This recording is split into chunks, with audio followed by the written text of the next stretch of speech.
Whoa, buddy. Put that thing back in its holster. We haven't gone anywhere. I don't understand. Check out the MichaelDukesShow.com for information on how to get access to the podcast. Welcome to the party, pal.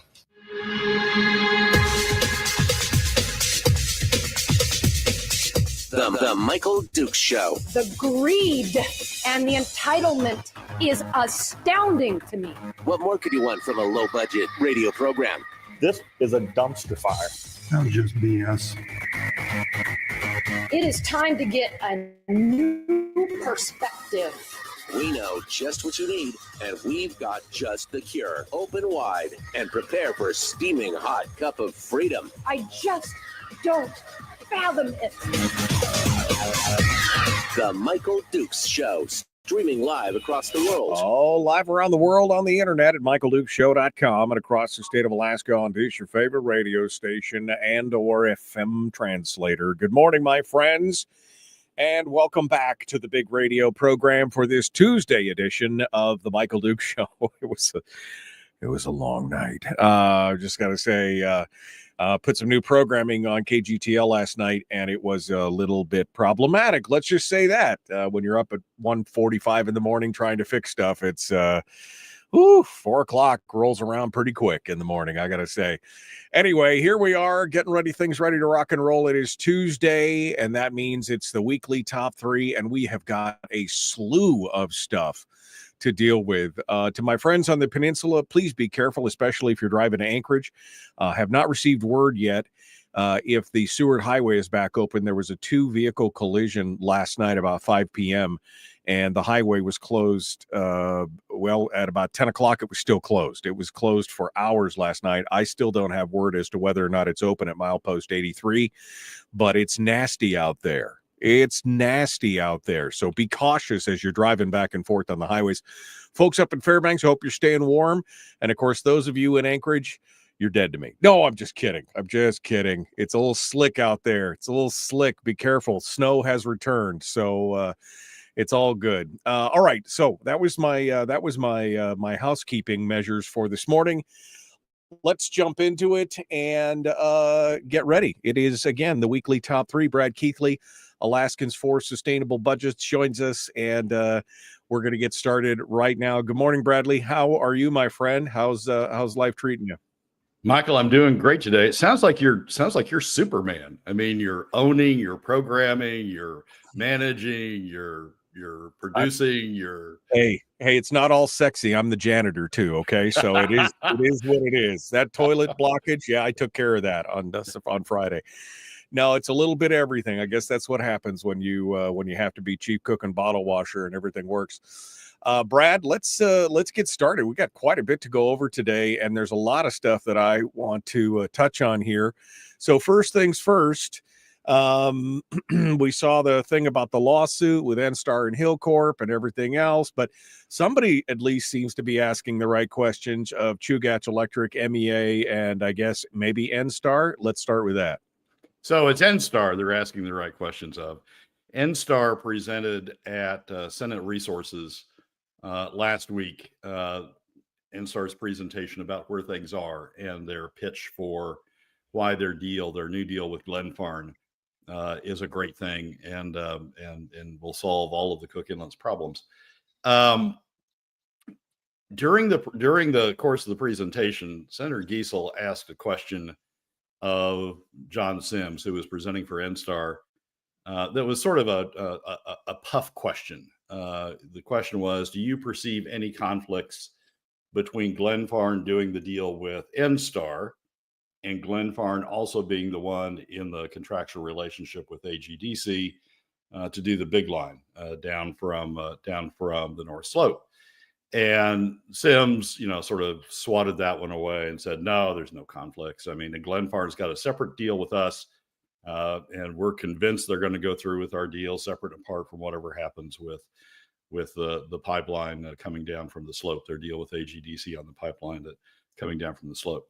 And then Senator Dunbar asked the question that I think is one of the key questions that we need to keep asking in the course of looking at what NSTAR is proposing to do and looking at in the course of what AGDC is proposed to do. Senator Dunbar said, let's go back to this question that Senator Giesel asked.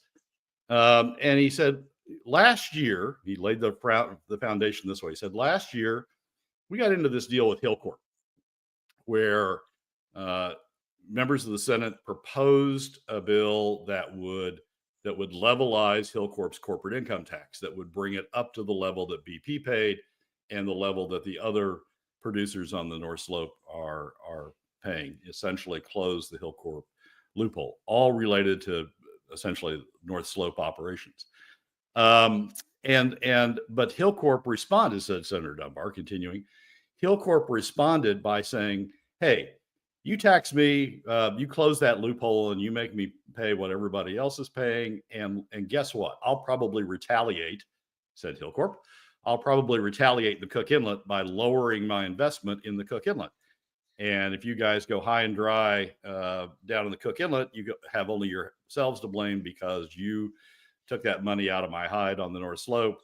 That surplus, that windfall that we were getting on the North Slope, you took it out of my hide. And so I took it out of your hide by reducing investment in the Cook Inlet. And then Dunbar continued. He said, so what's to prevent, since we have this dual relationship with Glenfarne now between the Cook Inlet and the North Slope, what's to prevent Glenfarne at some point from coming to the legislature and saying, hey, I need an extra $100 million or $500 million or whatever the amount might be, or I need this waiver or that waiver, or I need this exception or that exception, or I need this reduction in property tax, or I need that reduction in property tax to make my project economic. And if you don't do that, maybe I don't have the money to go forward with the Cook Inlet facility I've promised to do with NSTAR. Maybe I have to reduce my investment there. What's to prevent Glenfarne from doing the very same thing that Hillcorp did with us last year? And Sims's answer was, as you would expect it when you're not expecting the question. It was a little bit of a stumble, and then, oh well, we have a direct contractual relationship with Glenfarne, and they've committed to go through with it. And we don't have to worry about that. It's all separate and apart. What? Me worry? Yeah, me worry. But here's the deal: the NSTAR contract with Hillcorp and with the Cook Inlet Utilities are all separate and apart.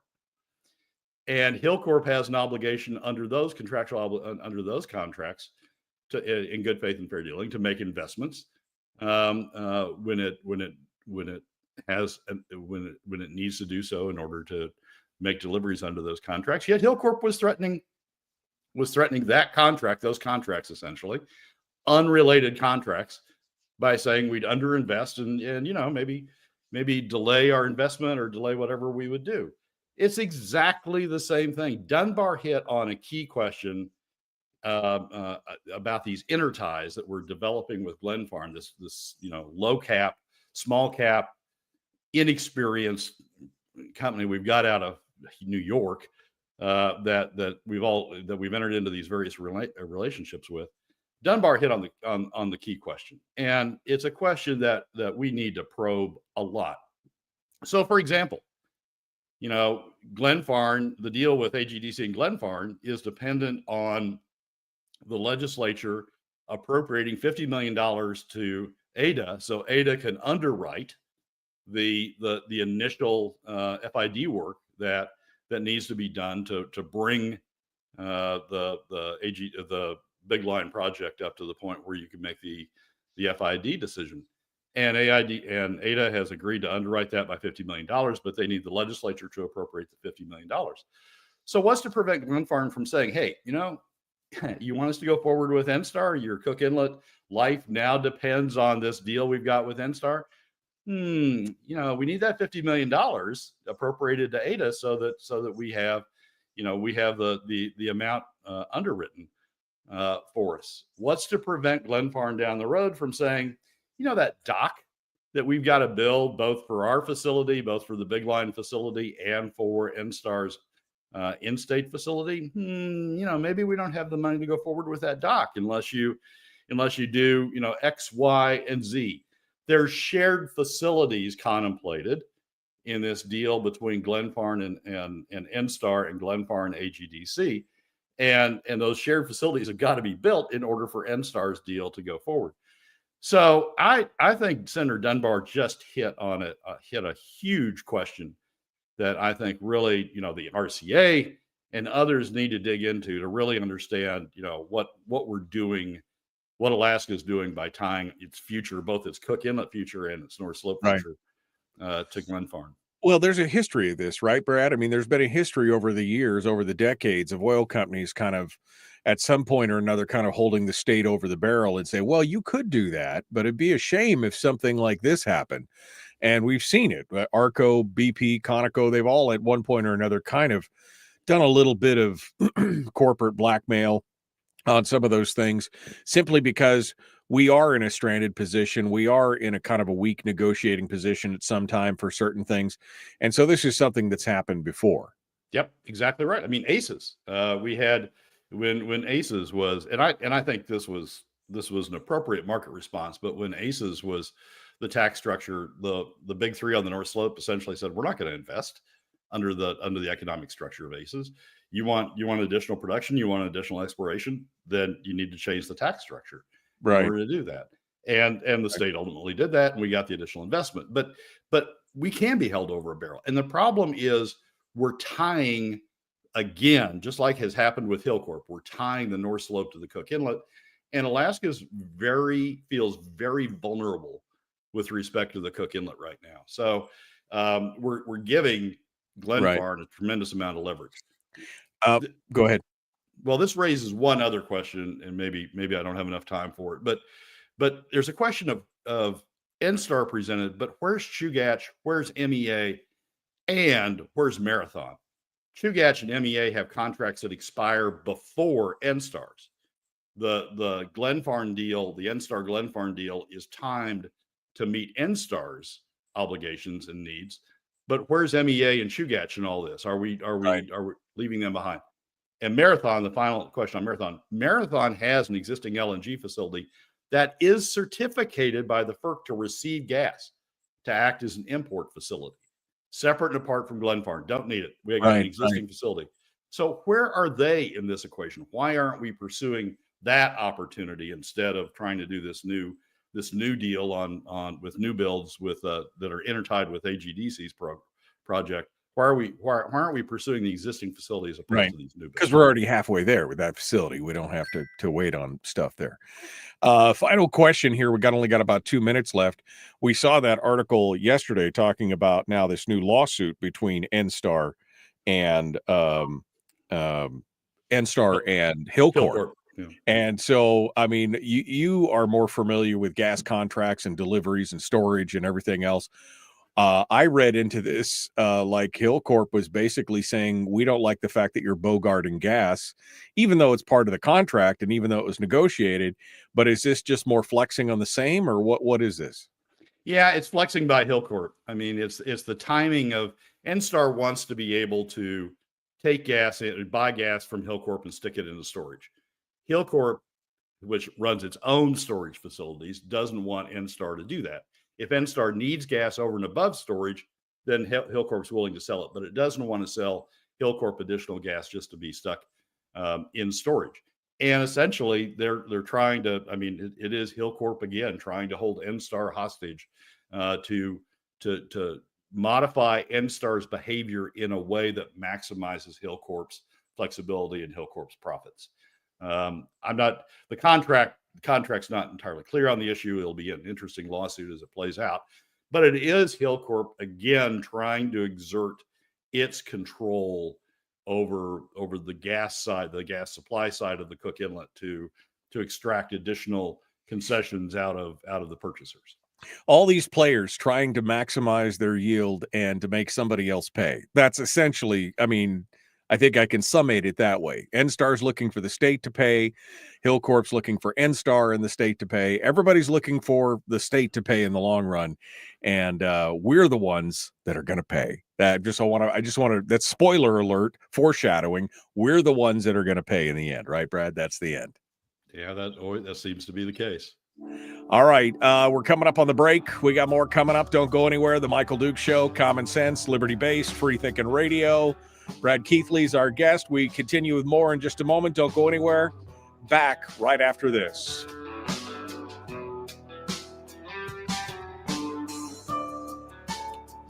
If you missed the show, you can listen to it on your time with Dukes On Demand. Oh, and it's free. Like America used to be. Streaming live every weekday morning on Facebook Live and MichaelDukesShow.com.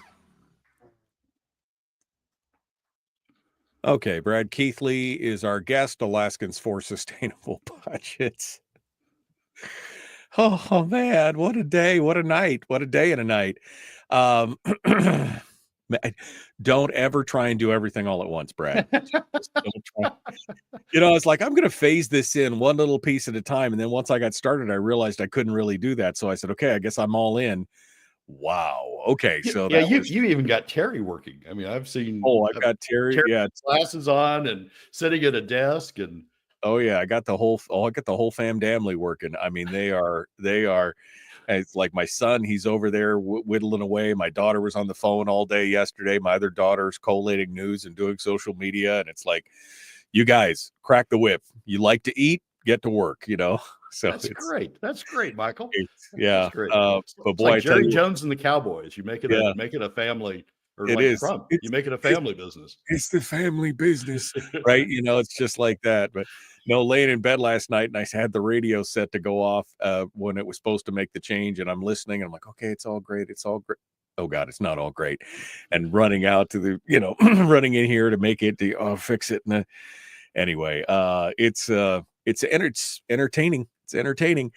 So Brad, yeah, I saw this thing yesterday and I just like, man, this saga is just, I could tell that the gloves are about to come off because they know that the legislature's in session. And if they put enough pressure on them, they're going to have to do something. And this is going to tie in a little bit to your last one with number 3 and the, stop digging the hole or the deep pockets or whatever. But I mean, they're going to spend, you could see it already. Yeah, everybody's going for leverage on everybody else. I mean, it's Dunbar is exactly right to raise the question of whether we're recreating with Glenfarne exactly the same leverage over the Cook Inlet that Hillcorp has been able to develop through its acquisitions in the Cook Inlet and then of BP up on the North Slope. Dunbar raises exactly the right question, and I don't think we want to go down that road again. I don't think we want to put the state Cook Inlet in the position where it's dependent on somebody who can then leverage up their position in the Cook Inlet for benefits that relate to their slope project. And this is why I raised the question: where's Marathon? It's not like we don't have alternatives out there.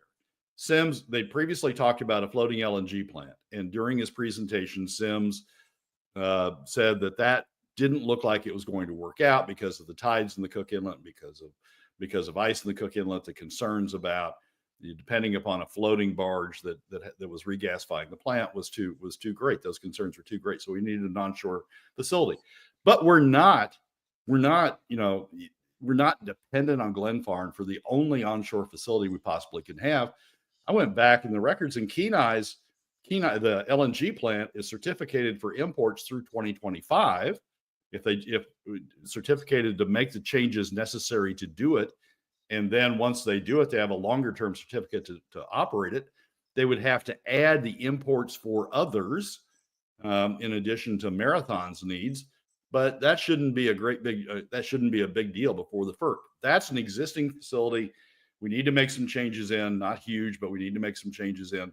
Why aren't we pursuing that instead of this whole new structure out here on land that neither Glenfarne nor NSTAR own, and involving new facilities that are joint facilities that would give Glenfarne leverage over Alaska on the Cook Inlet? So Dunbar raised the right question. We need to continue going down that track.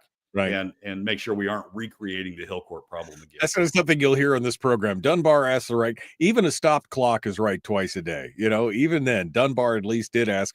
We try and give praise where praise is due. And I guess that is a good question. And I'm glad that somebody out there at least asked it.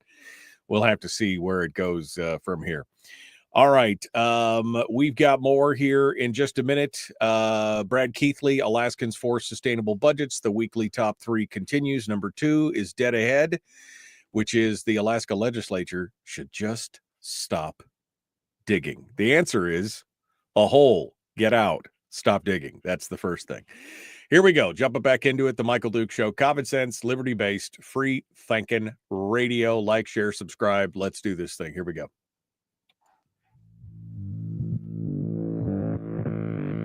Public enema number 1. Oh, wait, sorry. Public enemy number 1, which makes more sense. On the other hand, he's a little bit of a pain in the Michael Duke Show. Brad Keithley, Alaskans for Sustainable Budgets, the weekly top 3. This is number 2 of the top 3. What do you do when you find yourself in a hole, right? What do? You look up and you're like, man, there's daylight is way up there. What's the first thing you do? Well, you stop digging and you find a ladder. The Alaska legislature apparently is not figuring that out. Brad, they have not stopped digging. In fact, they got a bigger shovel. They did get a bigger shovel. They're trying to get a bigger shovel. All right, let's go back to last week. Last week we did a segment on LegFin's overview, Ledge Finance's overview of the governor's budget, in which Ledge Finance analyzed the governor's budget, looked at revenues, looked at spending, projected spending levels, and reached the following conclusion. Listeners last week, or listeners that go back and listen to the show, will remember this. There was a chart that said 75-25 PFD alone won't balance the budget. That even at 75-25 PFD, 25-75, 25 to Alaska citizens, 75% to the government of the POMV draw to government. That alone wouldn't balance the budget. And in the concluding paragraph on that issue said, adding those items, certain items to reflect the K through 12 match, just sort of bringing K through 12 back up to where it was last year, Medicaid, adding those items which represent costs necessary to maintain state services at the same level as FY25, just holding FY26 equal to FY25 in terms of services would result in a substantial deficit in FY26, even with a 75-25 PFD appropriation. To balance the budget, this is just to hold equal to FY25 service levels. To balance the budget, the legislature will need to reduce spending, pass legislation to increase revenue, further reduce the PFD, or draw from savings, just to hold equal to FY25 levels. Even POMV 2575, POMV 2575 isn't enough to do it. The line in the sand that Burt and Lyman and others have drawn in the Senate said we're not going to go below POMV 2575. That wouldn't be enough to balance the budget. On the heels of that, what are the headlines this week? Headlines this week is Alaska House to expedite consideration of education funding increase. The increase would increase Alaska public school funding by more than 35%. The bill would add roughly $464 million, $500 million, to the state's annual education spending, which currently hovers around $1.2 billion per year to Alaska schools. It would increase it by more than a third. So last week, we have LegFin come out with the overview that says we can't even afford, in the boundaries of what the legislature has said before, we can't even afford to fund FY25 spending levels. On the heels of that, the House comes out with this great announcement that they have a bill that they're going to give expedited consideration to that would add roughly $500 million to the state's education spending. And there's no mention in any of the discussion that the House did of how the hell they're going to pay for it. on long term. Yeah, the House didn't talk about it, but the Senate previewed this here the week before when Josephson was quoted, well, yeah, we're probably going to have to pay for this out of the PFD. There's going to be more PFD cuts. I mean, you know it's coming. You know that's where it's going. But the Senate has drawn the line. I mean, Lyman and Burt have told us that it's 25-75. That's where they're drawing. It's not the right line. The right line either ought to be current statutory or it ought to be POMV 50-50. But they've told us they're going to draw the line at 75-25. Can't even pay for FY26 spending levels that are necessary to equal FY25 service levels. Can't even pay at that level. And now the House is throwing $500 million on top of it. Look, there's a fiscal rule. There are fiscal rules out there. It's sort of like GAAP. It's sort of like, generally accepted accounting principles. Well, there are generally accepted fiscal rules. And generally accepted fiscal rules are that when you propose a massive increase in spending, you propose at the same time how you're going to pay for it. You discuss how you're going to pay for it, and you put in the legislation necessary companion legislation necessary to pay for it. House has gone completely rogue in terms of that fiscal rule. They're just out there on their own proposing these increases. When you are in a hole, you stop and you figure out how you're going to get yourself out of the hole. You're going to figure out how you're going to fill in the hole. You figure out how you're going to get a ladder. You figure out where you are and what it takes to correct the situation you put yourself in. The Alaska House is saying, hell no, we're not doing that. Well, we're just going to go deeper. And this is just the beginning, Brad. This is just the education component. Then we have the defined benefits component, which is another 50, 60, 80 million dollars a year. Then we have whatever they're going to do with the gas and the Cook Inlet, which we were just talking about in segment 1, which could be, I don't know, millions of dollars in the long run. Oh, and we've got the new negotiations for the new contracts, which are coming up for the employees as well. I mean, this is just, this like one more feather, one thin wafer before we just, explode everywhere because they just don't care. At this point, it's just like the rules are made up and the facts don't count. Yeah. The rules are ignored. I mean, I have a lot of respect for Alexi Painter, who's the director of legislative finance. I'm not quite sure how he's going to address the issue when someone asks him, as surely someone's going to. How do you square up the fact we can't even afford FY26 with the fact that some in the legislature are wanting to pour more and more and more and more and more money into things without proposing offsetting revenues to pay fors. It's what they're called at the federal level, without proposing pay-fors to offset it, to pay for it. And I don't know what Alexi's going to say. I mean, he's going to have to repeat essentially what he said in the overview, which is to balance the budget, to balance an even greater budget, the legislature will need to reduce spending even further, pass legislation to increase revenue even more, further reduce the PFD even further, or draw from savings, except we don't have savings. So it's Alaska needs to stop and take a breath and say, look, we've gotten ourselves in a hole. We need to figure out how to get ourselves out of this hole equitably and with low impact on the Alaska economy. And we just need to devote a session, or we need to devote a committee, or we need to devote something to getting ourselves back out of the hole. The ledge finance summary ought to be taken as a wake-up call of how deep a hole we've now gotten ourselves into. And we ought to devote a session to getting ourselves out of that hole. Instead of that, we got the House just wanting to make it worse and worse and worse and worse and worse and worse.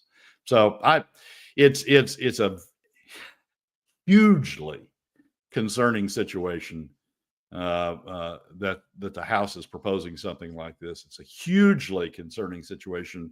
They're not following generally accepted fiscal rules of offering what the pay-fors are going to be, explaining what the pay-fors are going to be to offset the spending that they're proposing. So, I mean, and you're saying that the House is run amok, but you said the Senate wants to hold the line. But again, going back to what they had said just last week, as maybe Burt maybe Burt, maybe Lyman, but that's not everybody. Again, Josephson was quoted as saying, we're going to take it out of the PFD. So, and who's running the Senate right now? I mean, it's a bipartisan coalition, but the Democrats outnumber the Republicans by a significant amount. And a lot of those Republicans seem to be real cozy with the Democratic ideology as far as spend. Do you think they're going to be able to hold the line? The answer is I don't know. And here's a very subtle thing that happened in the Senate organization, the significance of which, may become more apparent as we go along. Burt has historically been, for the last several legislatures, has been the co-chairman of Senate Finance for the operating budget, for the big spend side. Before he got exiled. That's right. And in this legislature, he's been pushed over to co-chair for the capital budget. Lyman has become co-chair of Senate Finance for the operating budget. Burt has, they both have round heels in terms of they'll, rock back and give and give and give and give. But Burt tends to draw the line at a point before Lyman. Lyman tends to have rounder heels than Burt does. Burt last year drew the line at the defined benefits. And that's one of the reasons he's been exiled he's been moved over to the capital budget. So as these things start to play out, the person setting the agenda on the Senate side is not going to be Burt. He's on the committee. He will have a voice. He will articulate his concerns, but it's not going to be Burt setting the agenda. It's going to be Lyman setting the agenda. And another moderating factor in Senate Finance is Donnie Olson. Donnie is co-chair for bills that, the running bills that don't relate directly to the operating budget or the capital budget. And Donnie's been somewhat of a voice for the PFD. I mean, he represents a district that has lower economics than other parts of Alaska and has been more sensitive to the PFD. But Donnie's now in the hospital for an unknown period, possibly an extended period. Right. So you have Donnie off the committee. You have Burt pushed down to capital budgets or pushed over to capital budgets. You have Lyman running the committee. It'll be interesting to see how that plays out, if that has an effect. Lyman in the past has been one of those who talked about 75-25 being the line in the sand. But Lyman's been known to erase lines in the sand as he goes. So that little detail, that little organizational change may play a factor in this as well. Yeah, no, it's interesting to watch, and the fact that they've been kind of sidelined shows you the direction they're going. I mean, I'm not confident that they're going to be able to hold back. Again, we'll give praise where praise is due. Stedman did. He held back the defined benefits package last year. He was the big major stumbling block in the Senate to get it out of there. Although it did end up actually coming out and then dying in the House, but he at least tried to do that and spoke very, very strongly against it. And now he's just not going to have that. He's not going to have that horsepower. And so 75-25? No, probably. What you did the math on this? What is it, like 81-19, something like that this year? Something like that? Yeah, and that's before adding $400 million. I mean, $400 million is going to take it to, like, I'm doing this week's column on it, but I haven't done the calculations yet. So it's going to take it to something like 92.8. 92.8, yeah. So, I mean, I was predicting this earlier. Everybody was saying earlier last year, people are saying doom and gloom. I said it'll be 24 to 36 months before they exhaust the permanent fund. And people were like, oh, no, that's too soon. I think it'll be 5 or 6 years. But if they add $500 million in spending, yeah, it's pretty much going to be gone in 24 to 36 months because that increase just continues, especially if they lock that education increase into the BSA where it's in perpetuity. That's it. It's in perpetuity. And they peg it to the consumer price index. Yeah,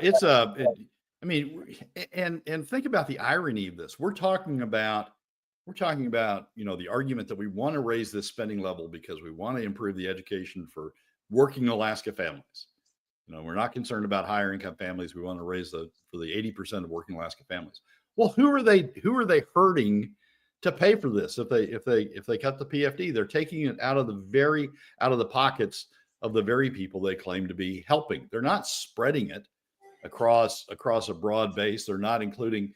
There was an op-ed that just blew my mind. There was an op-ed in the ADN by two people in the oil industry saying how important education was to the oil industry, retaining the oil industry in Alaska, and how important it was that we have an increased K through 12 funding to help out the oil industry in Alaska. Well, the oil industry isn't paying for any of the increased costs. So they claim a benefit. They claim it's important to them, but I guess it's only important if somebody else pays for it, if middle and lower income Alaskans pay for it. So yeah. The irony of this is just huge. We want to help you. We're from the government. We want to help you. Here, give us your money out of your pocket so we can spend it to help you. I mean, we've been talking about that. The initial ICER report, that it was the worst thing that they could possibly do for 10 years. 2014 is when we first started talking about it. And here we are, 10 going on 11 years now, still watching the same thing happen over and over and over again. Brad Keithley, Alaskans for Sustainable Budgets, our guest. The weekly top 3 continues. Number 3 is dead ahead. Don't go anywhere. Come back. Don't forget, you can come out and check us out on Facebook and YouTube and Rumble if you want to share the show. It's also available on podcast. Why don't you share it with more people? Let's get more people involved in this conversation. Back with more right after this.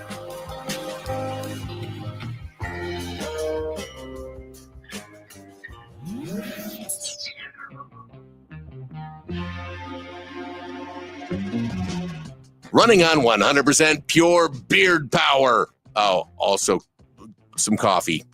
We dip our beard in coffee. Nice beard. The Michael Duke Show.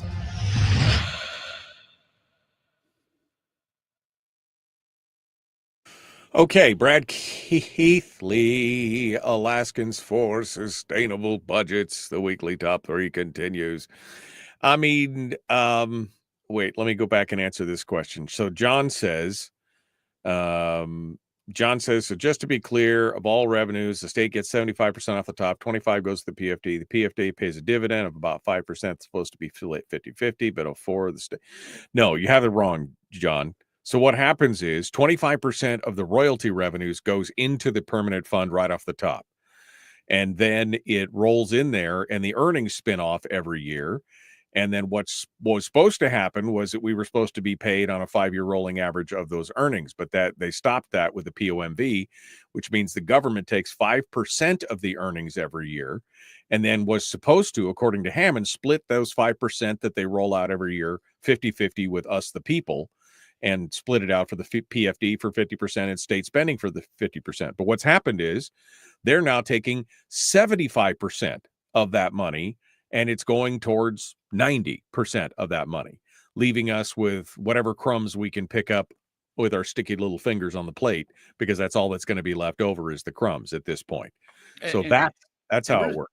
And we're just talking about the POMV revenue. We're not Right. talking. I mean, the state gets all of the production tax revenue, gets all of the additional fees and taxes that and 75% of the royalty right off the top. It's only the 25% that gets deposited, and they want that and more. So it's basically like they handed you a plate that's with a full cake and then said, and you go to take a piece and they're like, no, wait. And then they eat all of the cake except for that one bite left, and they say, okay, you can have that. But we're still kind of hungry, so maybe we'll take that too. I mean, that's what it is. And again, no thoughts, no look at fiscal discipline, no look at anything else. I mean, their own reports from their own people at Ledge Finance say you just can't do that even to get to this spending level. And their first reaction is to, well, let's increase it $500 million a year. Right? Yeah. I mean, let's increase it $500 million a year. The greed and the entitlement is astounding to me. I just don't fathom it. I mean, they said that was us, by the way. She was talking about us, not about the legislature. She was talking about how greedy we were that we dared to want our PFD, which again, I don't think it's going anywhere, man. I don't know about you guys, but I think the PFD will be gone. And then what'll happen, Brad? They'll come back to us and go, free rides die hard, sweetheart. Right? Well, no, Michael. We may hit this in the next segment. What they will come back and say is we need to combine the earnings reserve and the corpus of the permanent fund so we can continue to draw, even though the permanent fund isn't earning the return that it needs to pay for the draw. We need to combine the two and continue to draw, and in that fashion, through that step, open the door to starting to drain the permanent fund to continue to fund government without going to without the top 20% or non-resident industries or the oil companies having to pay a dime toward the additional costs. So the next attack really is being set up now through this proposal to consolidate the earnings reserve and the corpus of the which we saw last year, and we warned about last year. We said this is the danger zone. Danger zone. This is what's happening right there. You're going to drop us into the danger zone where you're going to eat the seed corn out of the PFD or out of the permanent fund itself, and there will be no PFD, and they'll just start tapping into the permanent fund harder and harder, and next thing you know, there is no more permanent fund either. And what's the constituency? What's going to be the constituency to save the permanent fund at that point? People talk about, well, it's there for future generations and we shouldn't tap it for future generations. But we've seen with the PFD, we've seen with the CBR, we've seen with the SBR, we've seen how far that argument goes. It's no, I need it now. I need it now for my spending. And I don't want to tax the top 40% and non-residents in the oil companies, because they might say no, they wouldn't pay that stuff. They'd push back on it. I need it now for my spending. So, I'll just take it. I'll just start, making these rules about how I get into the permanent fund to start taking it down. And it's there, it's there for future generations. We're a future generation now. Right. And so we're going to start covering it that way. That's where we're going to go. That's the direction that they're trying to set up. Well, and I mean, there's no fiscal discipline in sight. There's very few people who are even asking the question about who pays and how does this get done and what happens to the future. Nobody seems to be thinking about that or talking about that in any of the discussions. As long as the government employees are taken care of, we're okay. Just calm down. As long as the government employees are taken care of, it'll all be fine. Don't worry about it. Forget about everybody else. So, yeah. All right, Brad Keithley, Alaskans for Sustainable Budgets, the weekly top 3. Please like and share. Only 17 of you have liked this. Do you not like Brad? Is it him? Is it not me? Is it Brad? You should like this right now. Let's get to it. Here we go.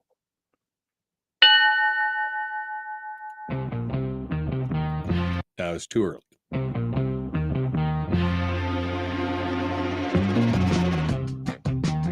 The Michael Duke Show. Seriously humorous with a pinch of intellect.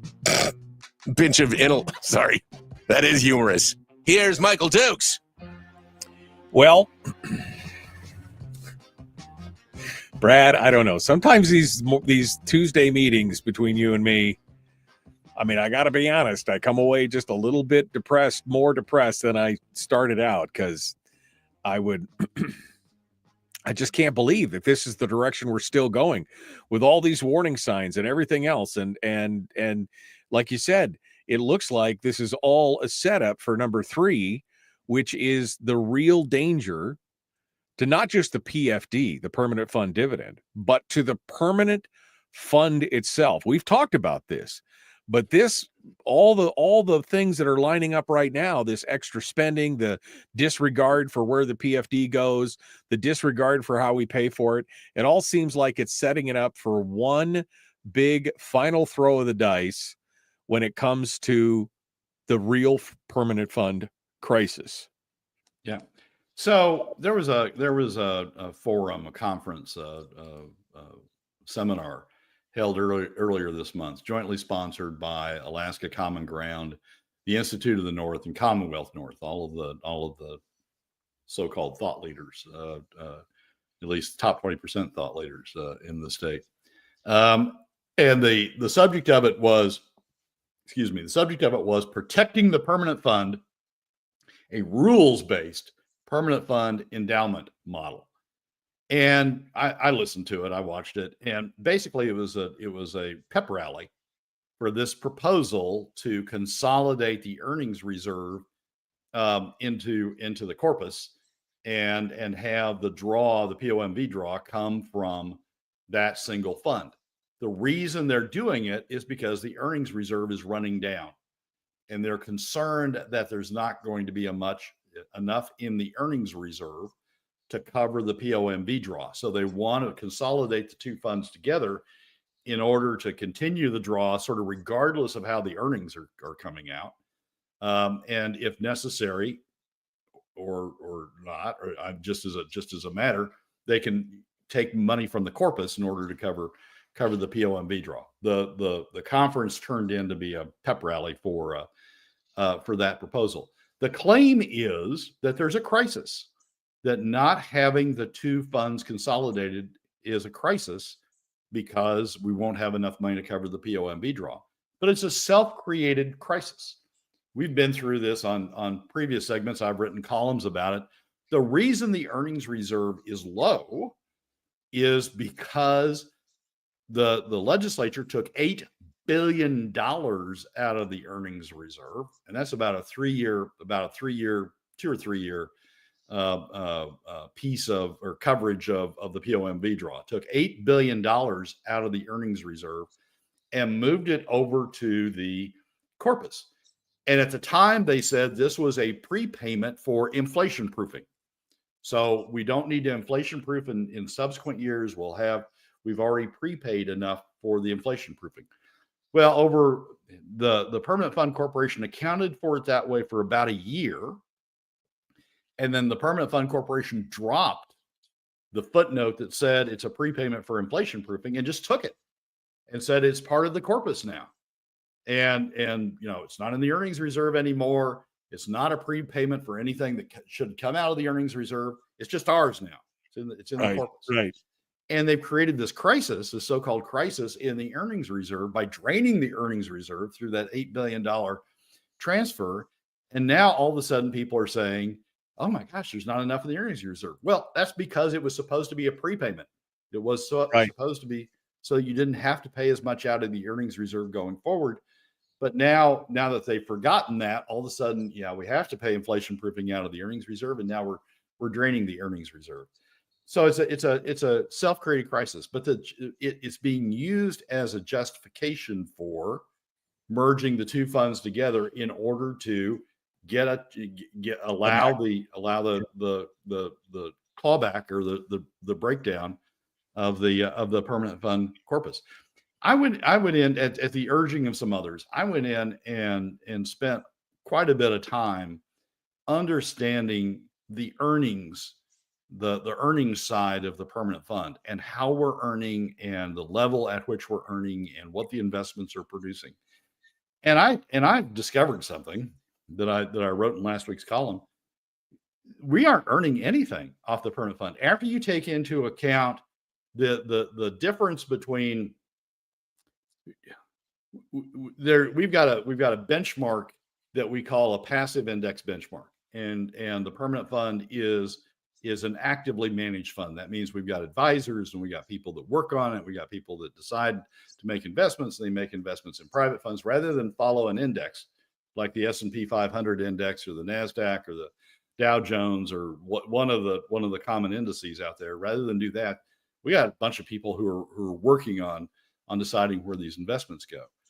And you realize after you run the numbers that the level of money we're spending on the fees for this active management, which is about $800 million a year, about 1% of the fund, the level of money we're spending on the fees is greater than the amount of additional benefit we're getting out of actively managing the fund, as opposed to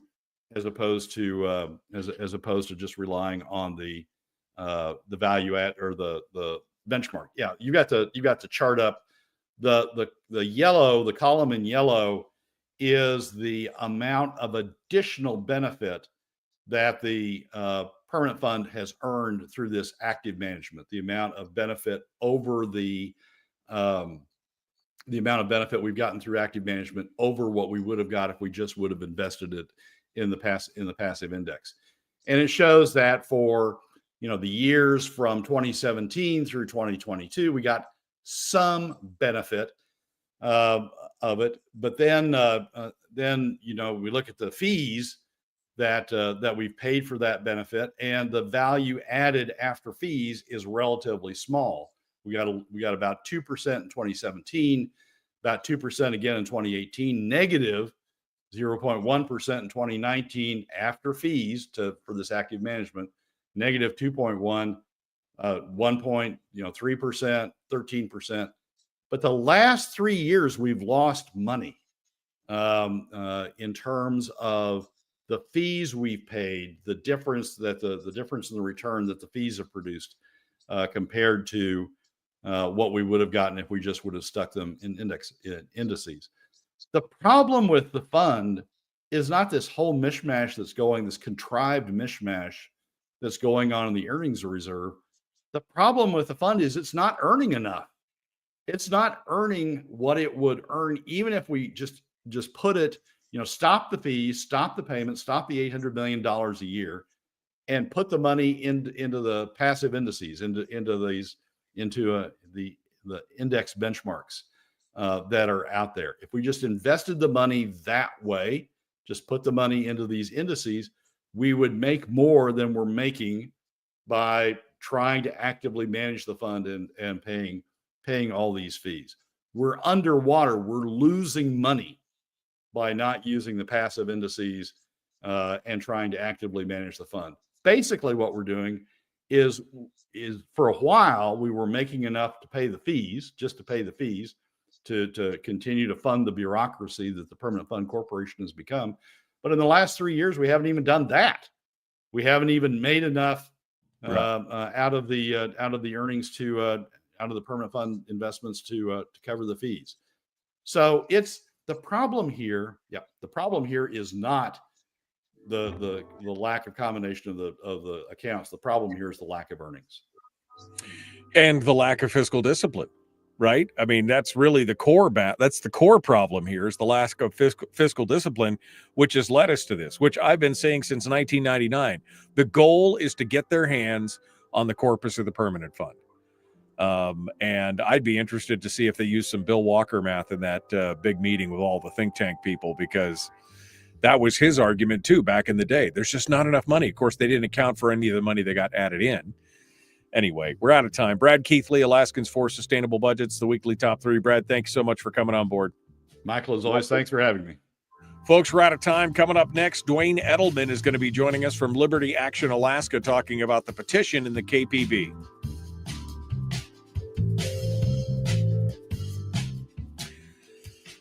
I mean, that's really, Brad, remember that was the Bill Walker thing. Look, there's not enough money in the earnings reserve. Here's what we're going to keep drawing it down, and we're going to zero it out. Of course, the math that they put up on the big chart did not account for any of the money that would be deposited over the next, however many number of years it was. It was just as if that account was static and they just kept drawing from it and there was no more deposits. I mean, that was Bill Walker math. It was just totally fallacious, but it was true. But again, only if you didn't account for the deposits that would go in each year. And so it was totally misleading. Yeah, and here's the problem now, Michael. They aren't even making enough in the earnings. They aren't even making enough off the permanent fund to even if they accounted for those numbers, even if they accounted for their earnings, they aren't making enough to fund the earnings, the POMV draw that the legislature's making. The real problem, the real reason that the legislature wants to consolidate the two accounts, in part, is because of that $8 billion. But it's also because they look down the road and they see the permanent fund is not producing enough earnings even to generate the 5% take that the POMV the POMV statute calls for. The permanent fund is not generating enough earnings to cover that 5% draw, particularly after you take into account the management fees. I mean, the management fees are double as a percent of the fund. They're double what the bellwether Norway fund pays. Norway pays about 0.5% in fees, or 0.4% in fees. We're paying 0.9% in fees.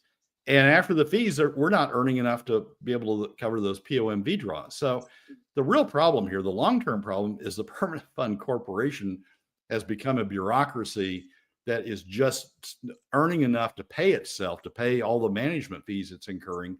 It's not producing the level of returns the state needs to continue to fund the POMV draw. So those who think long-term are saying, great, okay, we need to consolidate the accounts so we can start pulling from the corpus. We can start funding current operations from the corpus.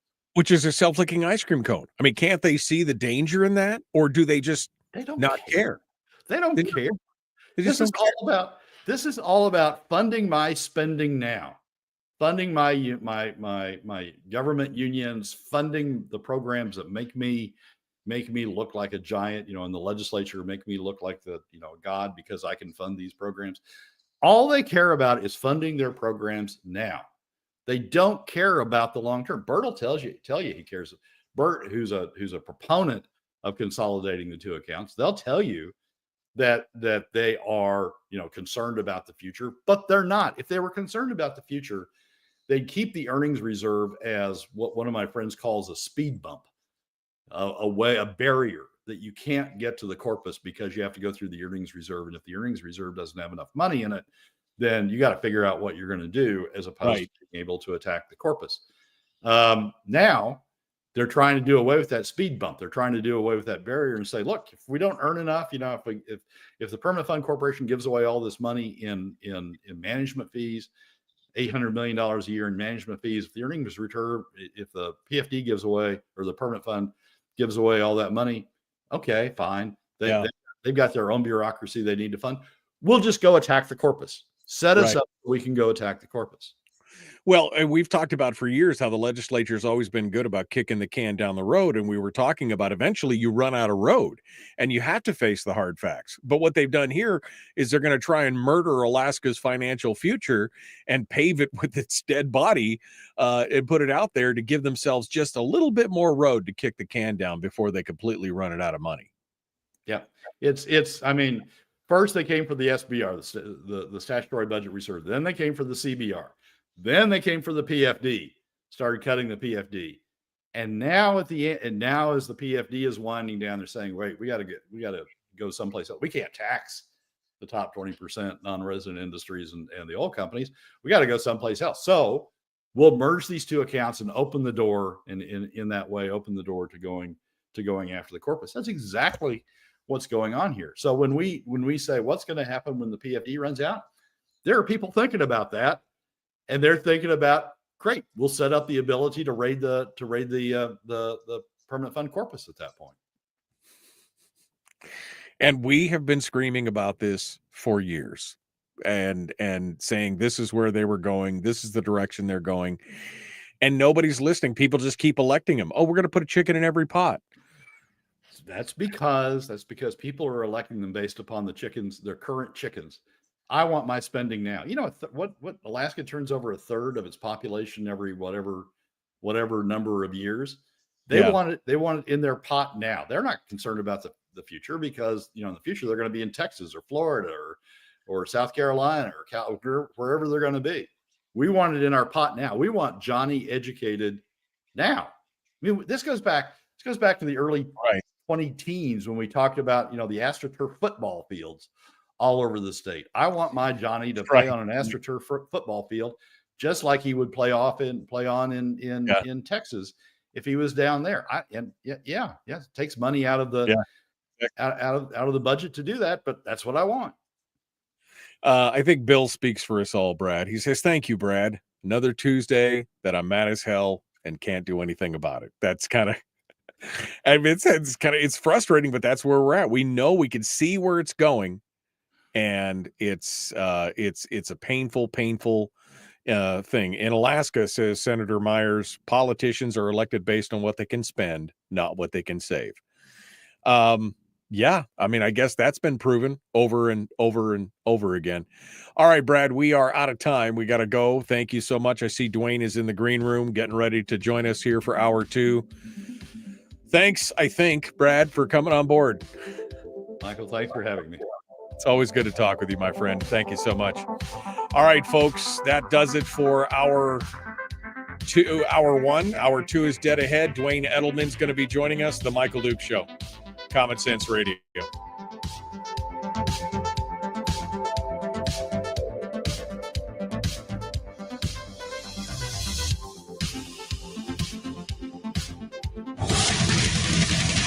Whoa, buddy. Put that thing back in its holster. We haven't gone anywhere. I don't understand. Check out the MichaelDukesShow.com for information on how to get access to the podcast. Welcome to the party, pal.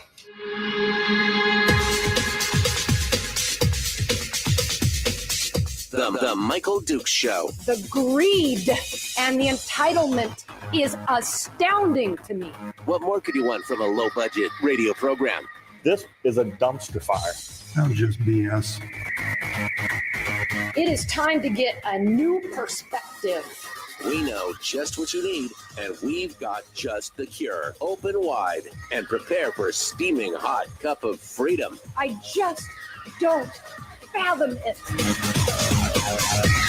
The Michael Dukes Show, streaming live across the world. Live around the world on the internet at michaeldukeshow.com and across the state of Alaska on this, your favorite radio station and or FM translator. Thank you for coming in and joining us. Oof, man, last hour was it was a whirlwind, but it was also super painful because, again, we can all see the brick wall coming and nobody wants to take their foot off the accelerator. That's the problem. It's like we could see the bridge is out and everybody's like, don't worry, it'll be fine. Hold my beer. And that's where we're going right now. And it's just painful to watch. If you missed our discussion with Brad Keithley from Alaskans for Sustainable Budgets, you can go back and listen to it on the podcast, which is available on Spotify or wherever you find podcasts, or you can go back and watch it on Facebook or YouTube or Rumble. Any one of those would be a good destination for that. Hour 2, normally I recap some of the stuff we talked about with Brad, but we've got a guest here on the program this morning to talk about a brand new petition that's been circulating in the Kenai Peninsula Borough. This is a petition similar to what they did up in the Mat-Su, where they were looking to eliminate some of the electronic counting machines for the ballots. That's the Dominion machines that everybody has been concerned about. And joining us this morning to discuss it from Liberty Action Alaska is Duane Edleman, who's been putting this petition together, who's been working on it. They submitted the petitions to the borough, and the borough said, oh, that's all fine, but these don't work. You're still short. And so now they've got 3 days to collect 190 more signatures for this. And I've invited Duane on the program to talk about it. And we're bringing him on the program right now. Good morning, Duane. How are you? Good morning, Michael. Thanks for having me on. Appreciate you coming on and joining us this morning to talk about this. So, Duane, let's talk for a minute here, I guess, first about the substance of the petition. I know you sent me a copy of it. Basically, it would remove any use of electronic voting equipment in the KPB for the purposes of counting the ballots, and instead it would return them to the hand count status that they used for many years. Do I have that right? Is that the gist of this whole situation? That is correct, Michael. So what we started here was we originally went to a borough meeting to talk about electronic machines and their use in the borough at an assembly meeting, 9 members on the assembly plus the borough mayor. And they listened to our presentation. We had a group in the audience. We had a guest speaker. And then we each were allowed 3 minutes to make a presentation. And at the end of that, it was quite obvious that we had zero support from 9 assembly members and a borough mayor about electronic machine use in the Kenai Peninsula borough elections. And so the mayor himself said, well, if you want to make a change, there's an initiative process that you can use, and you can go through that to submit this and then bring it before the voters. So we did a little research on that, read the borough code, and then started that process. So it takes a small group of 10 borough registered voters to sponsor an initiative. And I originally then, when we decided we were going to do that, we made contact with Matsu Borough, and Edna DeVries was very helpful in forwarding on some information of the language that they used. But a different process was used in the Matsu. There was 2 assembly members that sponsored it, and it went through the assembly process with the members and the mayor. Ours is a little different because we had no support here locally in the assembly or the mayor. So we're relying on the citizens in the Kenai Peninsula Borough to help us get this on the ballot for next October, so that the citizens have the opportunity to say yes or no to electronic machine use in the Kenai Peninsula Borough elections. Now, this would only be in the borough elections. It would not affect the state and federal elections yet, but that process will be coming soon after we deal with this. And so you guys are short some signatures, 190. We can talk about how that happened, but 190 signatures. So first things first, we want people to know that they can go to Ammo Can Coffee in Soldotna on the Kenai Spur Highway there, and they can sign that petition all day today, tomorrow, and then till like 1 p.m. on Thursday, right? That's correct. Yeah. End of business on Thursday is when I have to resubmit the supplemental paperwork to gather the 190 signatures. So I need before 5 o'clock on Thursday, have that paperwork submitted to the borough clerk. We originally needed 954 signatures in order to get it on the ballot. And we had some problems with some of the signatures.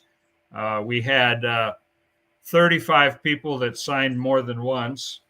We had 17 signed that were not registered voters.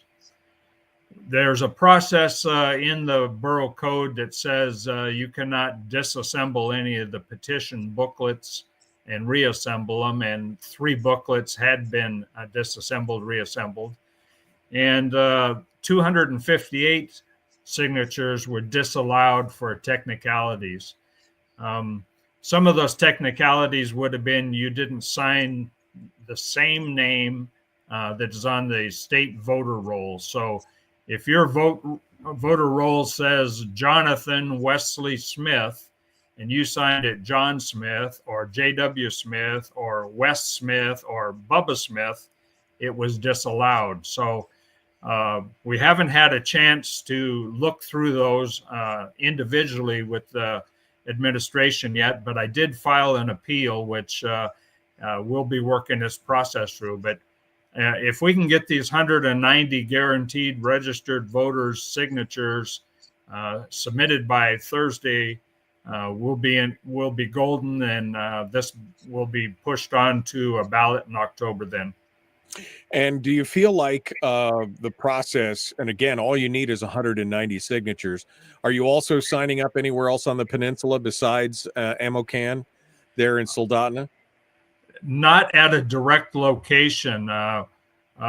We have 23 supplemental booklets out circulating. So we have patriots that are out there going door to door, businesses, going to meetings, taking it with them, getting signatures. So we're out and about throughout the peninsula. We have some books down around Happy Valley that have covering the lower peninsula area. So no, we just have the Ammo Can. We have people dedicated to being there over the next 3.5 days.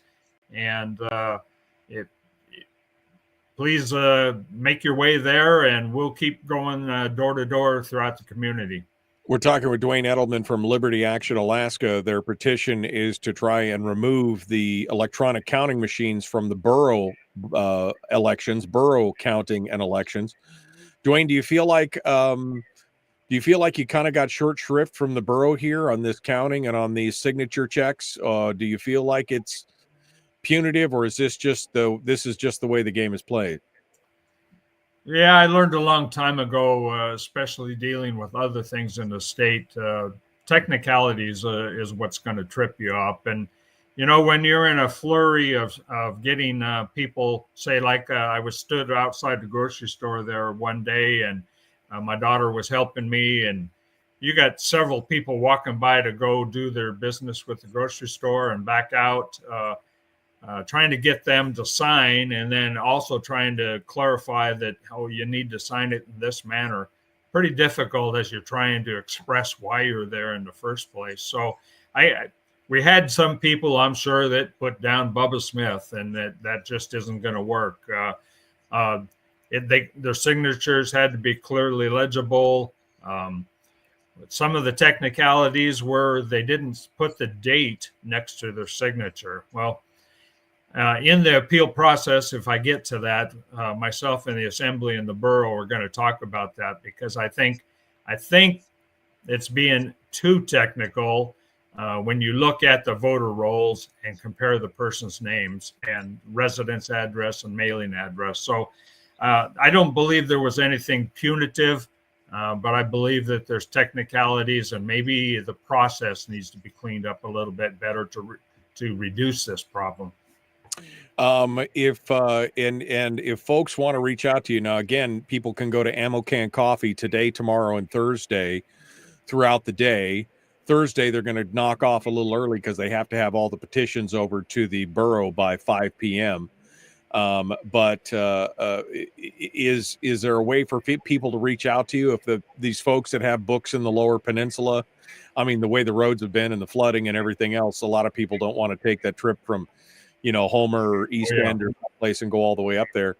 Is there a way to reach out to you to find out who may have a petition book in your area or in our area down here? They can call my phone and we'll get somebody connected with them. If it's all right for me to give my phone number. Yep, go ahead.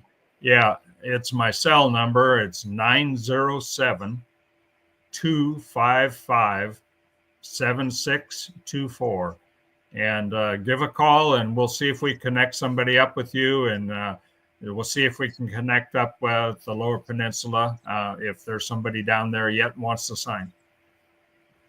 And what's the reaction been so far, Duane, from folks that have been signing? And was it pretty easy to collect the signatures, or did you think you had it all done and you were in like Flynn, or what has it been an education process? It has been an education, that's for sure. We started this back in May when we had the conversation with the assembly at the assembly meeting, and then the whole process was presented to the borough in August. It took a few 10 days for them to respond that it was acceptable or not, and so we then got into full swing there in October. So we had 90 days to collect signatures, and it's easier to do this stuff through the warmer weather. Not quite so easy to be out there in this type of weather we've been doing. And the response has been good. We have a good amount of conservatives throughout our state, that's for sure. It's unfortunate that as we're talking with individuals to tell them what we're doing, to see the amount of people that are not engaged in their government, that are not registered voters. And I'm hoping that we build on this. I'm hoping that ourselves, the Mat-Su Borough, this grows and spreads throughout the other areas of the state. So we're going to give it a try here, and I appreciate everybody's help, but there is a lot of patriots out there. You said that this is just for borough elections at this time, but you have bigger designs, bigger aspirations to see something like this happen at a state level? we have been talking about that. I have been in contact with Phil Eisen on a regular basis, and there is that desire to put the language together, and in the warmer weather, early spring, start the process for statewide removal of electronic equipment on a petition. Yes. And what is your heartburn with the electronic equipment? Could you articulate that for me? What is the problem that you are trying to fix with this petition? Yep. My whole process here started when we had Dr. Douglas G. Frank come to the peninsula, and he's come 3 times now, talking about voter integrity, election integrity.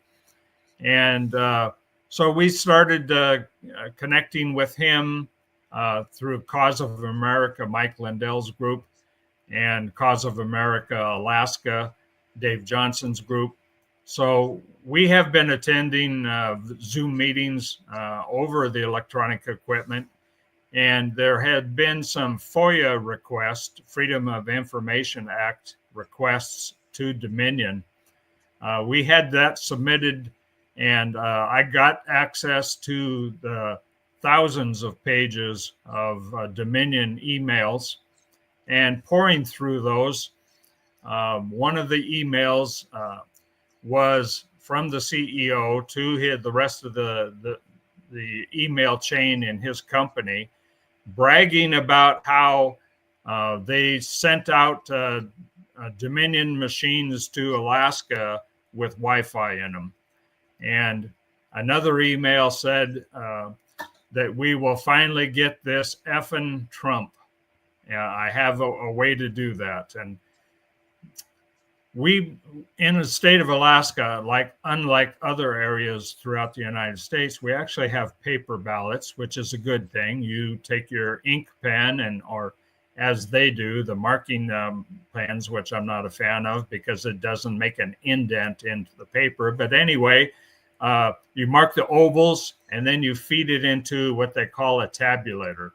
And the tabulator, they say, scans the page, tabulates the vote, drops the ballot into the bottom in a secure area, and then at the end of the day, you can press a function and it will spit out like a grocery store receipt of ballots counted. It does not audit the ballots. It does not break it down on that receipt. It's telling you exactly what the count was other than the count. It doesn't say that there were so many for Trump. There were so many for Biden. There were so many for Nick. And that process then goes through an electronic signal and is dispersed.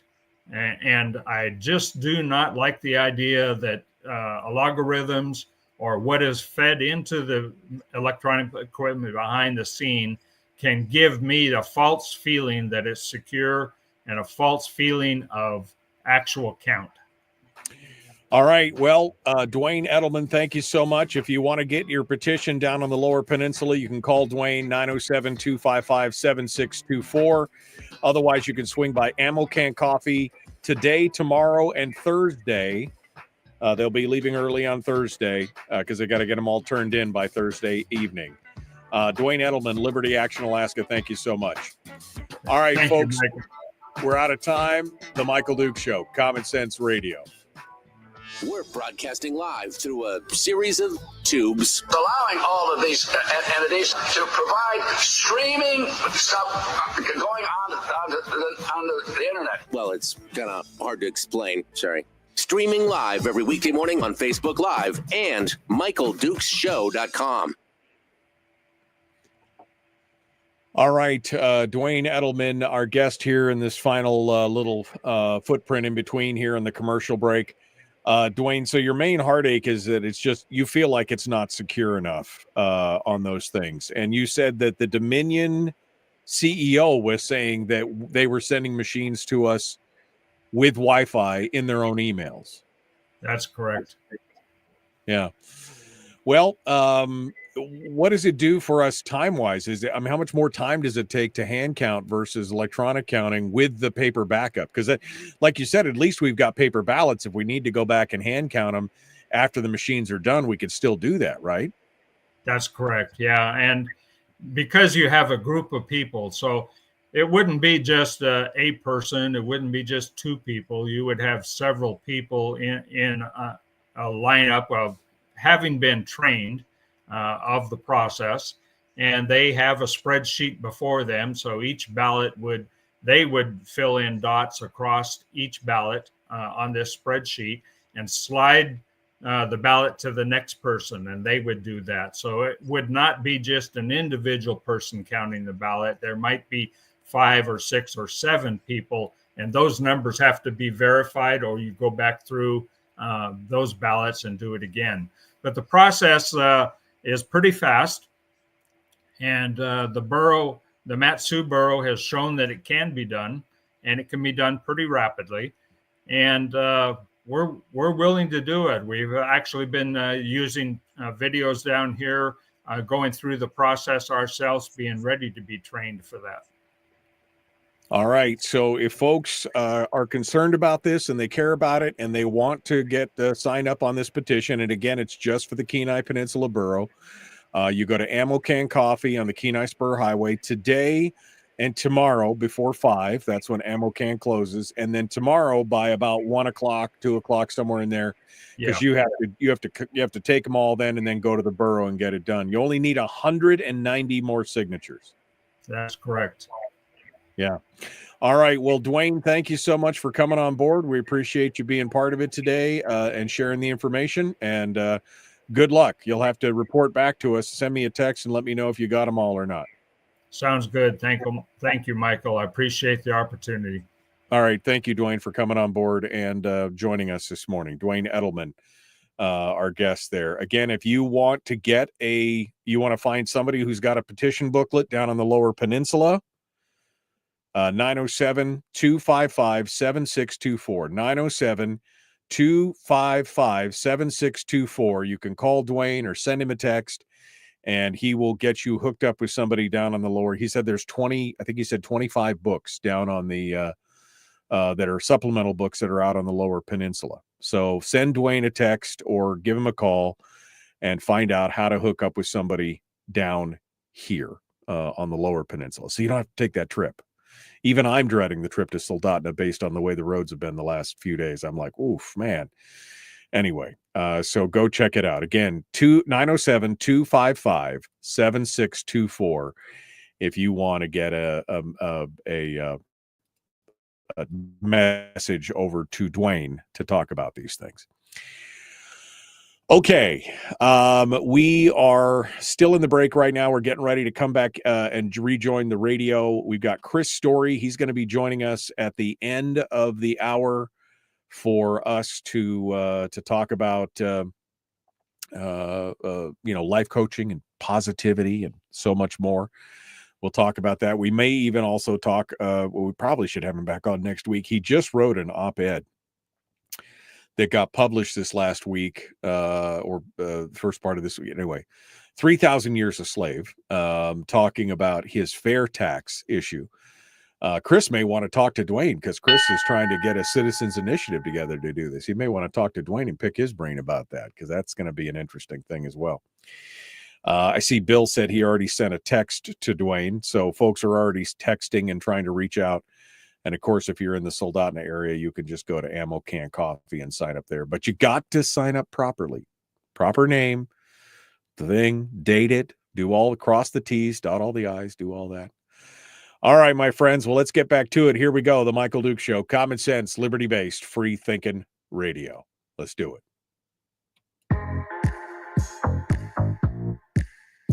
The Michael Duke Show. Not your daddy. Wait, sorry. Not your daddy? Ooh, not your daddy's talk radio. Huh. Whew. I was scared for a second. Thought we were going down. Here's Michael Dukes and the show.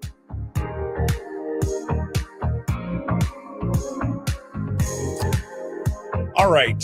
Welcome back to the program. The Michael Duke Show continues. Just finished up with Duane Edleman, who's trying to gather those last 190 signatures. It'd be something if they got 200 or more, wouldn't it? If you want to sign that petition, again, by the way, you can go over to Ammo Can Coffee in Soldotna if you want to sign it there, or you can call Duane at 255-7624, 255-7624, or send him a text message, area code 907. And you can find somebody who's somewhere else on the peninsula that may have a petition book for you to sign. And I know that there's been several people in Fairbanks who've been talking about doing something similar in Fairbanks and moving the municipal election into November with a general election, trying to make things easier. So we'll see. We'll see where it goes from here. It should be interesting to watch. For Representative Ben Carpenter, I was going to say former. Oh, it is former now because it's the legislature. So former Representative Ben Carpenter is in the chat room, and he just mentioned that the governor's House Bill 63 and Senate Bill 70 would require absentee ballots to be received by Election Day. Currently, absentee ballots have to be postmarked by Election Day, and I think they have to be in hand 15 days afterwards, I think is the current language. And Ben Carpenter points out that this causes a lot of those delays in releasing the results and tabulations of the election, not to mention the fact that we've got the whole ranked choice voting tabulation and everything else. So it's a tough situation. Let's get back to what Brad was talking about earlier. Brad Keithley, Alaskans for Sustainable Budgets. And he, in his final point, the final topic of the weekly top three, was talking about where the permanent fund is going from here. And this piece that he wrote over in the Alaska landmine is super interesting because it gets down into why the permanent fund, in part, is not making any money. We've talked about it on this program before. We've talked about why the permanent fund is not growing at the rate of other funds, of the general indices, I guess, of the regular markets. Why is it not growing by leaps and bounds? And I think he stumbled onto something. Here that points this out. It's basically the mismanagement, the fund costs, and everything else. And it just shows that we are having a difficult time in making money, which again just goes back to kind of solidify that point of this is why they want to combine the earnings reserve and the corpus of the fund so they can have access to the corpus. Now, again, this is a very short-sighted solution. And I asked Brad during the top of the hour break before we let him go, right after that, when we went to commercial break at the top of the hour, I asked Brad, I said, don't they see it? Don't they see that is a self-licking ice cream cone that when you eat the seed corn, there's nothing to plant the next season? And I think he summated it brilliantly when he said, they don't care. As long as their pet project and their pet program gets funded this year and they can go back to their districts and say, look what I did for you. He said, they're not planning on being here in 5 or 10 or 15 years. Many of them they're going to be out. They're going to be somewhere else, Tennessee, Florida, Texas, wherever. It just doesn't matter. And all this is doing is delaying the inevitable. This is delaying the inevitable that this legislature or future legislature is going to have to face, which is we can't live beyond our means.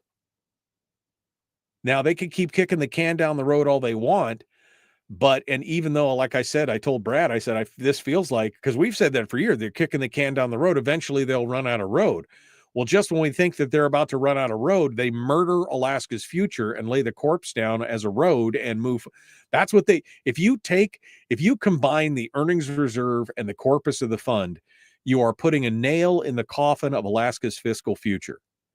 Because what will happen is they'll drain that fund completely over the course of the next decade. And then they will come back to us again with a tax or something else. We will have to, but we're eventually going to have to face the fact that we can't pay for what we have right now.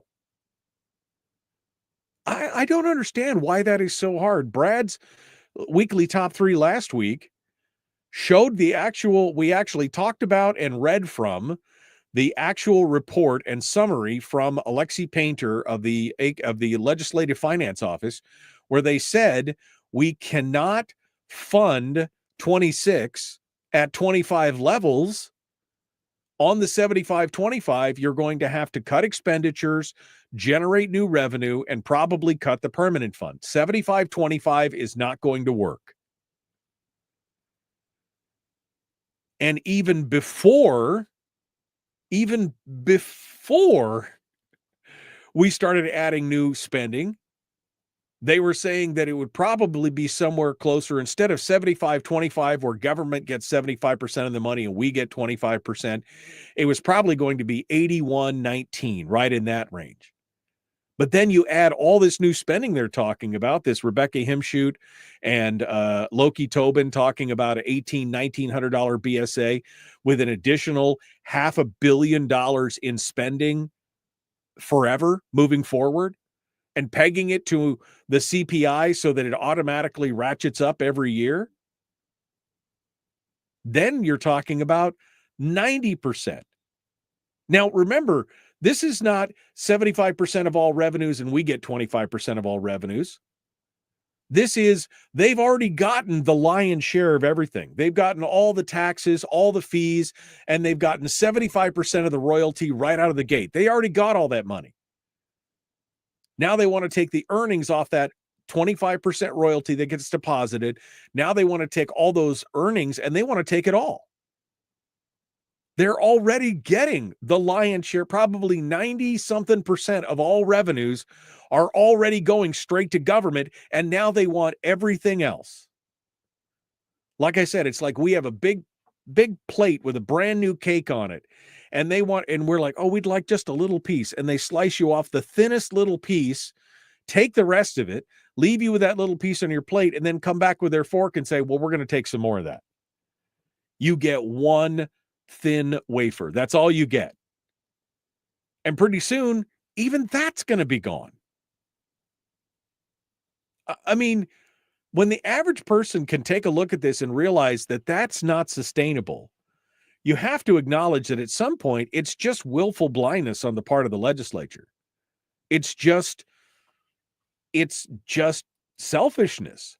It's just greed. The greed and the entitlement is astounding to me. I just don't fathom it. Now, remember, she was talking about us because we dared to want our PFD.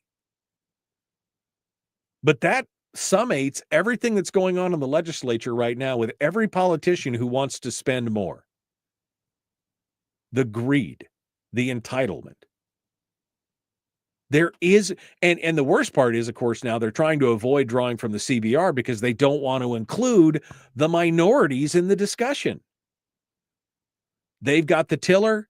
They're going to, it's ramming speed, full speed ahead, ramming speed, damn the torpedoes. Doesn't matter what it costs next year or 5 years from now or 10 years from now, because most of them are like, well, I probably won't even be here anyway. I'll get my program this year. I'll get mine while the getting's good. Everybody else can just suck it. Suck it.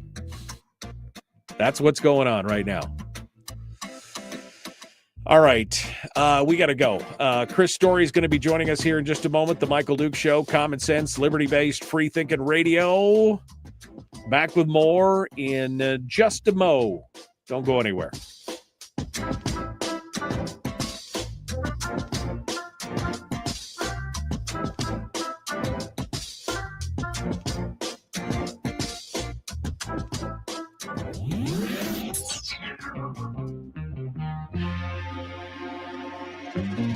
Listened to by more staffers in Juneau than any other show. because their bosses told them to. And after what they just heard, oh man, they're going to be pissed. You're a bad, bad man. The Michael Duke Show.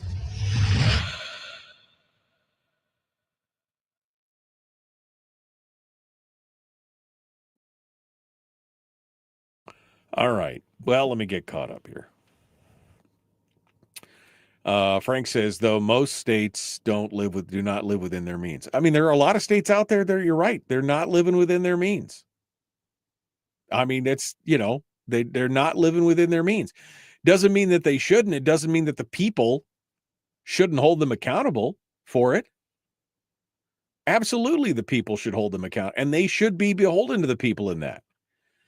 But instead, we got people voting for everybody who's promising them a chicken in every pot. Oh, you'll get your spending. Oh, you'll get your spending. And nobody's asking the question, okay, great, that sounds fantastic, but who pays for it? How do we pay for it? That's the $1 million question, or in this case, the several $1 billion question. How do we pay for it? It's crazy. It's crazy. What else is going on here? Google Maps says they're changing the names of Mount McKinley and the Gulf of America. I saw that, Timmy. They've acceded and said, yep, okay, we're going to do it. So Google Maps is now changing it to Mount McKinley and the Gulf of America. Good for them. Good for them. Harold says there are no Dominion machines with wireless, even though through a FOIA request, Duane said that he got an email that states that they do have machines with wireless and that they sent them to Alaska. But, don't worry. Harold knows he's going to keep us. He's going to keep us on the straight and narrow. He's going to keep us, he's going to keep us on track. The state ransacked the PFD. That's exactly what they did, says Chris. Yeah. I mean, it is. No. Frank says it's not willful blindness. It's full intent. Keep voting for Republicans. They have the answers. Yeah. I mean, they have the answers, except for the Democrats have answers. I mean, that's the problem. I mean, who do you vote for at this point?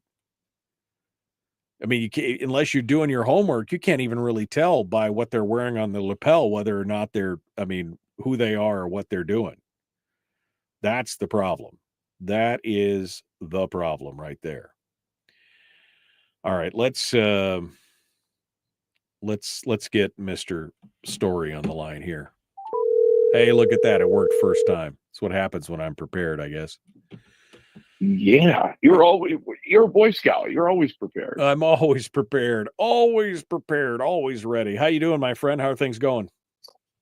Doing well. Another day here on top of the world. No complaints. I can't lord that over you anymore, though. See, that's true. Because now I'm on top of the world. I'm higher than you. I'm on top of I'm looking down on you, which is exactly. It was really no different than before. I'm just now looking. That's true, and you've always been higher than me. That's so always yes. Be honest about that too. That's true. That is also 100% true. All right, my friend. What is today's? What's today's message? What are we working on today? The price of negativity. The price of negativity. There is a price to be paid for sure on that. All right, I'm looking forward to that. What's the response been from your? What is the response been from your opinion piece in the paper? I understand that you are raising some controversy around here. Yeah, I haven't had any negative response, but of course I'm not on social media anymore, so I don't know what the response has been there. But positive from everybody that I actually speak to relative to altering the way we assess property taxes, or I should say tax our property. The assessment can go on just as it is, but I'm talking strictly about the taxable value, which is to no longer tax unrealized gains. And that's positive. Almost everybody I speak to, they might have a concern here or there when it comes to how do we fund certain things. But if we just separate and silo those conversations and discuss the taxation process, I've not found anybody that really disagrees with what I'm saying. we'll see how it goes. But I'm just trying to spark a movement amongst us, and then take it to the assembly. Your prior guest, I'm afraid that if I take it straight to the assembly and the mayor, I can kind of guess where this is going to go, and it's going to be just like he said. Maybe in this case only 8, because I do know one assemblyman that is in favor of this. But maybe 8 against me and this idea. So I really want to start a groundswell movement of us, the people, and then take it to them. Well, yeah, because the government is not going to want to.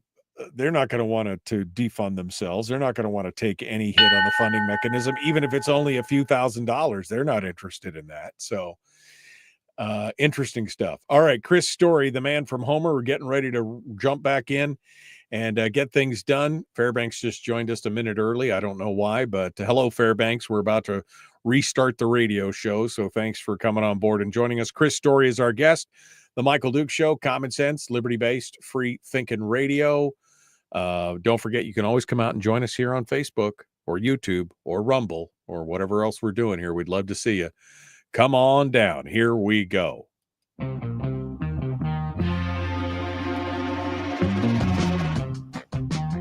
The Michael Duke Show. Seriously humorous with a pinch of intellect. Sorry. That is humorous. Here's Michael Dukes. All right. One final segment for the show here today. Chris Story, the man from Homer. He's an author. He's a darn good author, in fact. He's a realtor. He's a pretty good realtor. And he's a potter. Excellent potter. Plus, he's a radio show host. We don't talk about that, but you can hear him every Tuesday and Thursday down here on the peninsula on KPEN, KGTL. He's got a podcast. He podcasts afterwards. Oh, he's actually playing on Saturdays and Sundays as well for repeats of his weekly show. And he's just an all-around cool cat. We all wish we were Chris Story at this point. You can find him at ilovehomeralaska.com.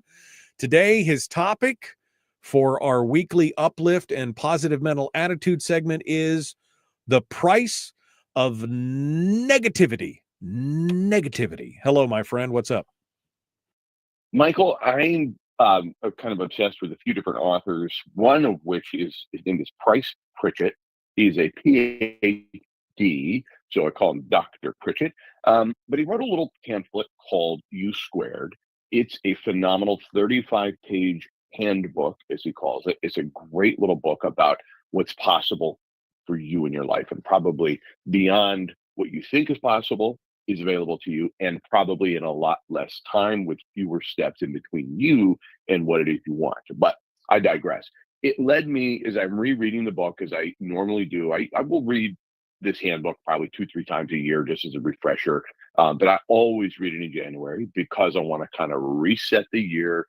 Look, where do I want to go this year? Is it going to really take the whole year to accomplish X, Y, or Z, or what have you? So it led me to a video that he had done a couple of years ago, and he asks a question of his audience. What do you think is more powerful, more impactful, positive thinking or less negative thinking?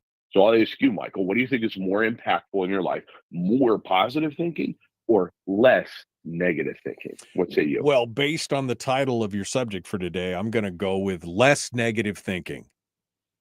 Yes, and studies back you up. Actual scientific studies measuring results in people's lives. When you cut out negative thinking to the best of your ability, we all have it, but when you reduce it in your life, you have more positive impact than just trying to turn up the temperature on positive thinking. And we talk about, the power of positive thinking a lot, you and I, and it's a focal point on my Tuesday shows a lot of times is positive thinking. But in stopping the negative thinking the best you can will allow you to see what's possible, or at least attempt to take a leap, if you will.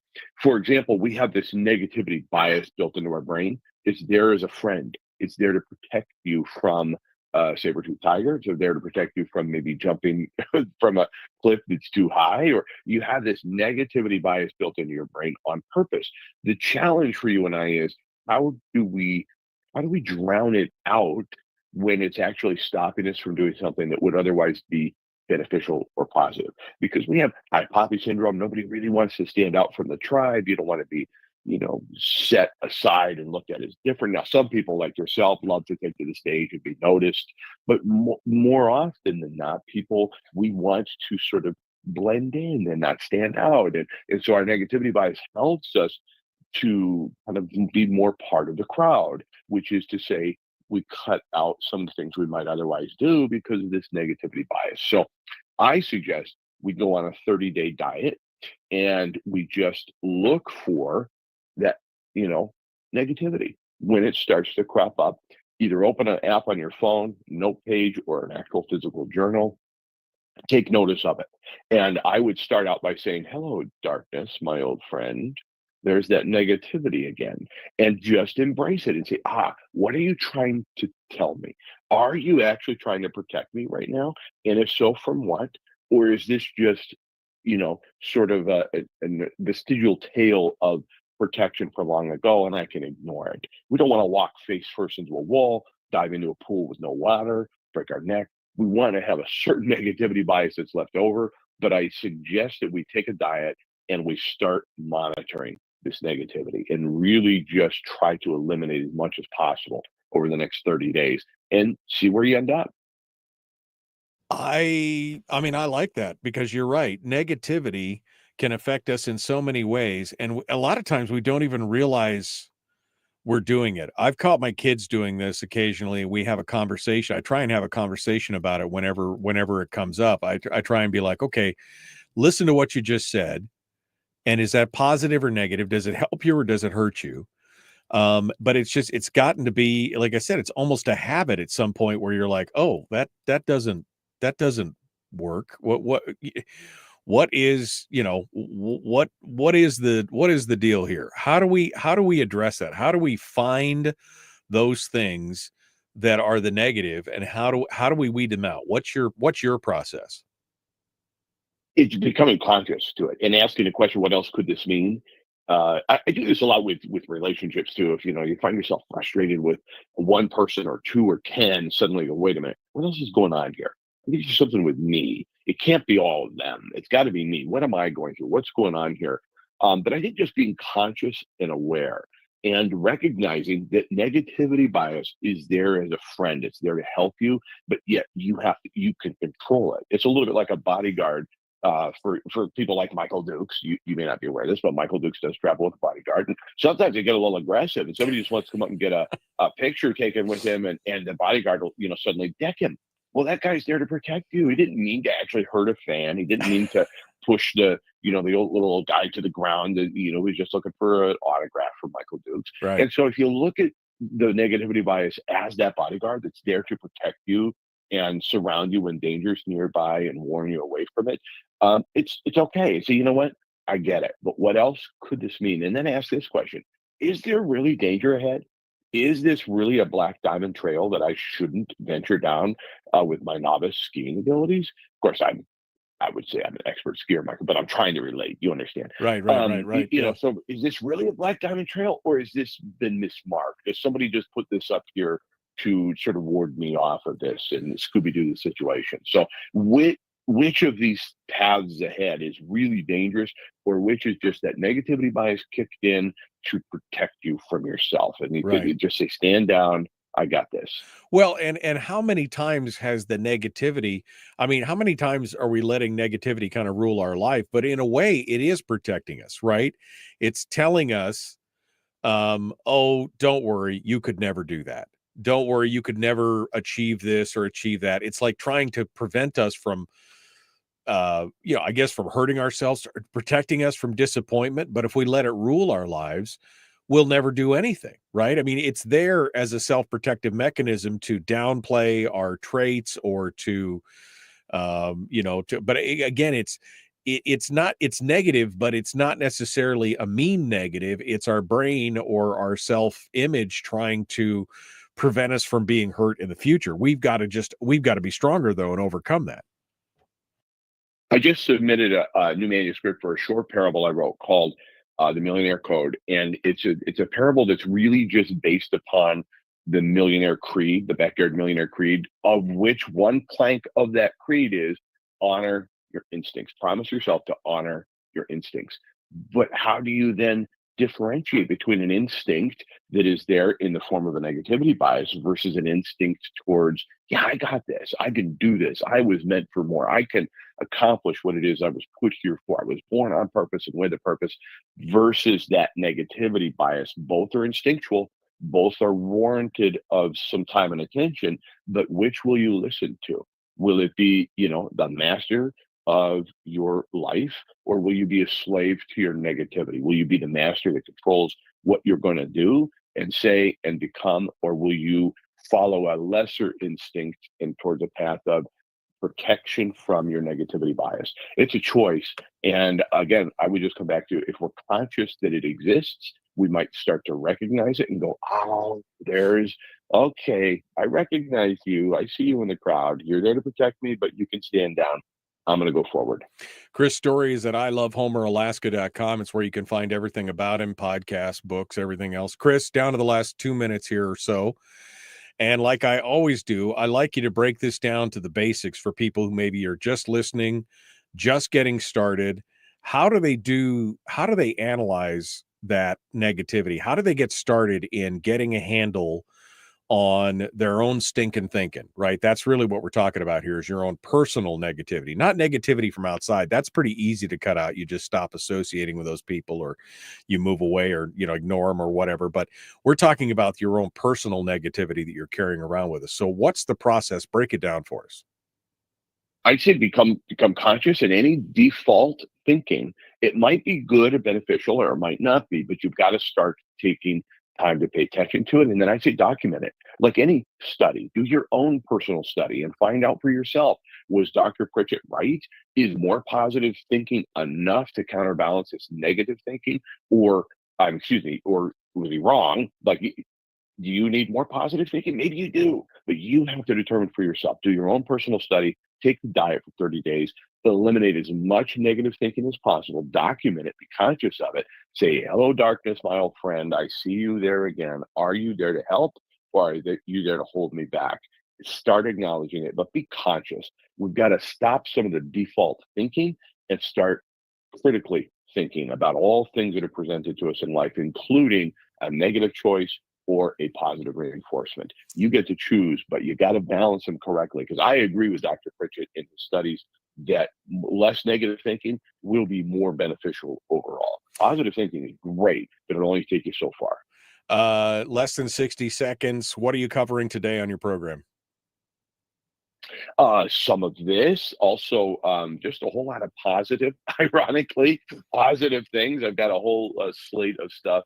They had Paul Huper's going to be a guest coming up pretty quick, but I don't know that that'll be until next Tuesday. I want to know, was he exonerated? Was he pardoned by the president? I don't know. Or is the FBI still coming after him? All right. Chris Story, you can hear him today at 1 p.m. and Thursday at 1 p.m. down here on the peninsula. You can also get his podcast and listen afterwards wherever you are at ilovehomeralaska.com. Chris, thank you so much, my friend. Appreciate you coming on board and being part of it. My pleasure, Michael. Thank you. All right, folks, we're out of time for today. Tomorrow is another one. We will see you then.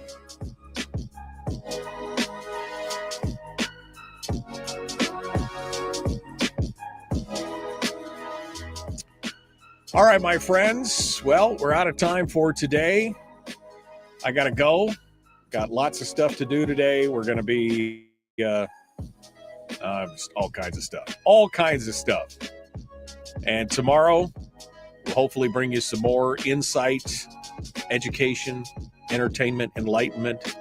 It's all right here. The Michael Duke Show. Common sense, liberty-based, free thinking radio. We will see you tomorrow. Have a good day.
We've shed our terrestrial radio skin, and now we are slimy lizard internet people.